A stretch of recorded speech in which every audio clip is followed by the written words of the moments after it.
Jason, thanks. Brown County Circuit Judge Kendall Kelly will be resigning in the middle of a 6-year term later next month.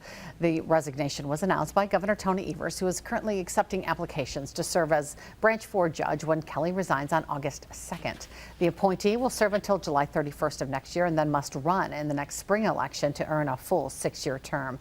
Kelly was appointed to the bench by former Governor Scott McCallum back in 2002 and was reelected 3 other times afterward. A reason for Kelly's resignation has not been released. You can find the applications for the position through our website, wbay.com/links.